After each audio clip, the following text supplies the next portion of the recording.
প্রস্তাব করে দিয়েছেন, আপনি আপনার কাপড় ঠিক করেন, আপনি সামনের দিকে আগানোর চেষ্টা করবেন না। এটা আপনাকে সিনিয়র সিটিজেন হিসেবে আপনাকে আমি অবসরে যেতে বলতেছি। নির্বাচনের আগে স্থানীয় সরকার নির্বাচন দিয়ে আপনাদের ক্ষমতা সক্ষমতা যাচাই করে নেবেন। দেশের মানুষ আর ভোগান্তিতে থাকতে চায় না। যদি এর ব্যত্যয় ঘটে আপনাদের পরিণতি আওয়ামী লীগের যে নির্বাচন কমিশনের পূর্বে দেওয়া ছিল তাদের মতোই হবে। ওয়ালটন বিএলডিসি ফ্যান খরচ বাঁচে 65% পর্যন্ত। ওয়ালটন বিএলডিসি ফ্যান ছড়ায় স্বস্তির সবুজ হাওয়া। বিগত সময়ে আমরা যেটা দেখেছি, এই জাতিকে আমরা জীবিত থাকা অবস্থায় আমাদের মস্তিষ্ক বিকৃত না হলে আমরা ওই ঘটনার পুনর্বিবেচনায় কখনোই মেনে নিতে পারবো না। আমাদের সামনে শুধুমাত্র সংগ্রাম এবং আন্দোলন। কত আমরা যতক্ষণ পর্যন্ত আমাদের অভিষ্ট না, আমাদের লক্ষ্যগুলো খুবই স্পষ্ট এবং ক্লিয়ার। আমরা কোনো কথা বলি না যে পরপর দুইবার এগুলো নয়। আর কোন ফ্যাসিস্টকে বাংলাদেশে দ্বিতীয়বার ফিরে আসতে হলে একটাই উপায়, জন্ম নিতে হবে, যেটা ইম্পসিবল। সরি বলবেন, আদারওয়াইজ এই জাতি যাকে ফিরিয়ে দিয়েছি তার চেহারা, অথবা যারা একই পথে চলার জন্য পদাঙ্ক অনুসরণ করার জন্য মুখিয়ে আছেন, তাদের চেহারা আমরা আর দ্বিতীয়বার দেখতে চাই না, ইনশাল্লাহ চাইবো না। তো আমরা কি প্রস্তুত আছি?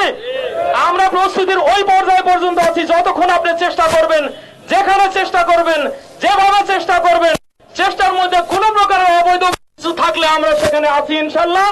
আমরা মরি নাই, আমরা প্রস্তুত আছি। আমাদের নেক্সট জেনারেশন প্রস্তুত আছে পরবর্তীতেও তারা মরার জন্য। আপনারা আমাদেরকে মারেন, আপনারা আমাদেরকে ধ্বংস করেন, ট্রাই করে দেখেন পারেন কিনা। ইনশাআল্লাহ আমরা আল্লাহর হস্তে, আল্লাহর উপরে নির্ভর করে এই জাতির, এই দেশের সমস্ত জনগণের ম্যান্ডেট নিয়ে আমরা ইনশাআল্লাহ রাজপথে দাঁড়াবো, দাঁড়িয়েছি, ভবিষ্যতেও দাঁড়াবো। কোন প্রকারের আশঙ্কা বা চিন্তা আমরা রাখি না। আপনারা যখন হাউজে সিদ্ধান্ত নেন, কোথায় সিদ্ধান্ত নিতে যাচ্ছেন, কাদের বিরুদ্ধে সিদ্ধান্ত নিতে যাচ্ছেন, রিসেন্টলি কি ঘটছে, 24কে আমার মনে হয় আপনাদের 24 ঘরের মধ্যে লিখে রাখা উচিত। আপনার বসার টেবিলের সামনে 24 শব্দটা লিখে রাখা উচিত।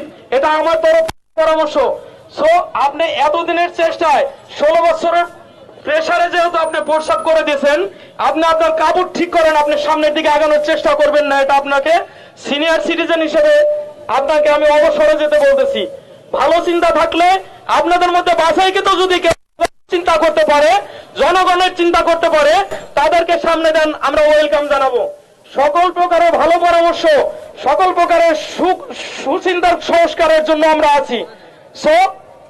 আপনাদেরকেও আমরা স্বাগত জানাচ্ছি। আপনারা থাকেন, আমরাও থাকি, জনগণের সামনে স্পষ্ট কথা বলেন, কোন প্রকার অস্পষ্টতা না রেখে।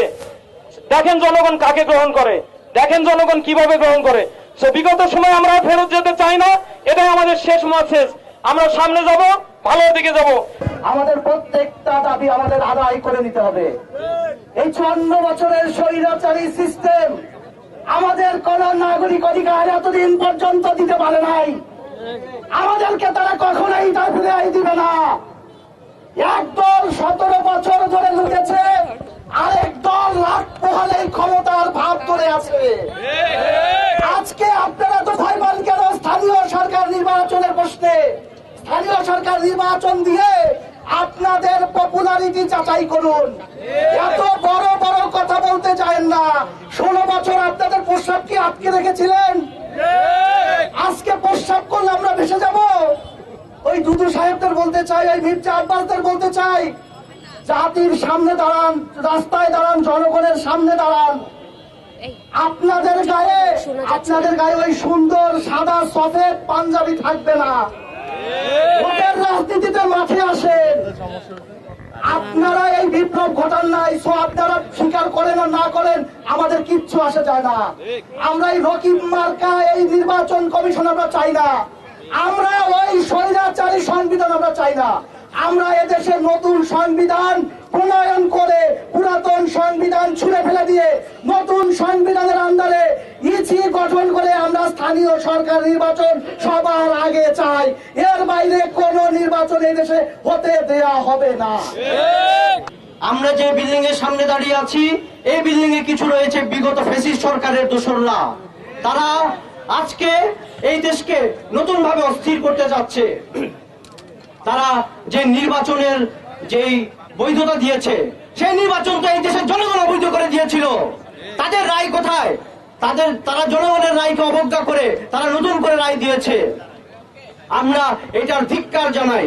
আমরা এই রায়কে অবৈধ ঘোষণা করেছিলাম, জনগণ অবৈধ ঘোষণা করেছিল, কিন্তু এই রায়কে নতুন করে তারা কোর্টে উত্থাপন করে তারা নতুন করে একটি চক্রান্তের জাল বুনে দিয়েছে।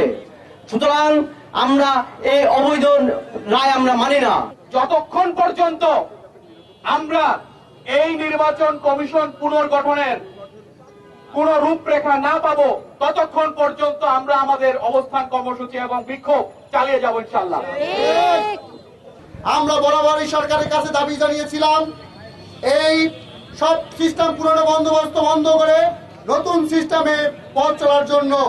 আমরা বলেছিলাম সংবিধান পুনর্লেখনের জন্য, সংবিধান পুনর্লেখনের মধ্য দিয়ে এই ইসি গঠন এবং পুনর্ভাবে গঠন করে নতুন ভাবে সরকারকে চলার জন্য আহ্বান করছি। আপনারা যেভাবে তুচ্ছ তাচ্ছিল্য করছেন, আপনারা মনে করছেন আপনারাই সব জানেন, আমরা কিছু বুঝি না। এখানে আমাদের জাতীয় নাগরিক পার্টিতে যারা আছে, দক্ষ মেধাবী ছাত্র জনতারা এখানে আছে, তারা পিএইচডি করে এখানে এসেছে। রাজনীতি আপনাদের থেকে কম বুঝে না। আপনারা যেটা শিখিয়েছেন এদেশের মানুষকে দিয়েছেন কি? কিছুই দিতে পারেন নাই। 14 বছরে আমরা দেখেছি কি চাঁদাবাজি ছাড়া আর কিছুই হয় নাই। স্বৈরাচারী ব্যবস্থাপনার আমরা দেখেছি নতুন কোনো বন্দোবস্ত আপনারা দিতে পারেন নাই, যার কারণে এই 2000 মানুষকে জীবন দিতে হয়েছে, 30,000 মানুষকে আহত হয়েছে, পঙ্গুত্ব বরণ করতে হয়েছে। এটাই দিয়েছেন। 17 বছরে একটা ফ্যাসিস্ট সরকারকে নামাইতে পারেন নাই। এটা আপনাদের ব্যর্থতা, স্বীকার করে নেন। আপনারা আমাদেরকে রক্তচক্ষু দেখাবেন না। নির্বাচন কমিশনের কাছে আমাদের একটাই দাবি, আপনারা অবস্থান স্পষ্ট করবেন। জাতীয় সরকার নির্বাচনের আগে স্থানীয় সরকার নির্বাচন দিয়ে আপনাদের সক্ষমতা যাচাই করে নেবেন। দেশের মানুষ আর ভোগান্তিতে থাকতে চায় না। যদি এর ব্যত্যয় ঘটে, আপনাদের পরিণতি আওয়ামী লীগের যে নির্বাচন কমিশনের পূর্বে যারা ছিল তাদের মতোই হবে। ধন্যবাদ সবাইকে। একটা দল মরিয়া হয়ে লেগেছে, তারা চাচ্ছে তাদের ইয়া বাবা কুচকে আজা পেটকে ভর যা, পেট ভরতে যা লাগে তাই করতেছে। তার মেয়র হিসাবে ছিলেন, কিন্তু বর্তমানে যে পরিস্থিতি করেছেন, তিনি জনতার কাতার থেকে দূরে সরে গিয়ে একটি ব্যক্তি বুঝির কাতারে চলে গেছেন। জনগণ তাকে প্রত্যাখ্যান করেছে। তার ফলশ্রুতিতে দেখা যায় যে তার যে ফেসবুক পোস্টের শুধু রিয়াক্ট ছাড়া কোনো ভালো রিয়াক্ট দেখতে পাই না আমরা। কিন্তু আমরা বলতে চাচ্ছি যে আপনারা আপনাদের জনপ্রিয়তাকে হারিয়েন না। আপনারা বাংলাদেশে একটা বৃহৎ দল, কিন্তু আপনাদের যদি আচরণ হয় স্বৈরশাসক হাসিনার মতন, তাহলে আপনাদের তো বাংলাদেশের মানুষ প্রত্যাখ্যান করবে। মুক্ত বাতাসে খেয়ে দে আপনার প্রস্রাবের থলিতে এত পরিমাণ প্রস্রাব জমা হয়েছে যে আপনি এখন বাংলাদেশের মানুষকে আপনি প্রস্রাব দিয়া বাসায়া বঙ্গোপসাগরে পাঠাতে চান। আপনার এই বক্তব্য থেকে বাংলাদেশের মানুষের মনে এখন ভূমি ভাব চলে আসছে। জানি না কখন এই বাংলাদেশের মানুষ আপনাদের এই অসৎ আচরণমূলক বক্তব্যের জন্য কখন আপনাদেরকে ভূমির মাধ্যমে ছুঁড়ে ফেলে দেয়।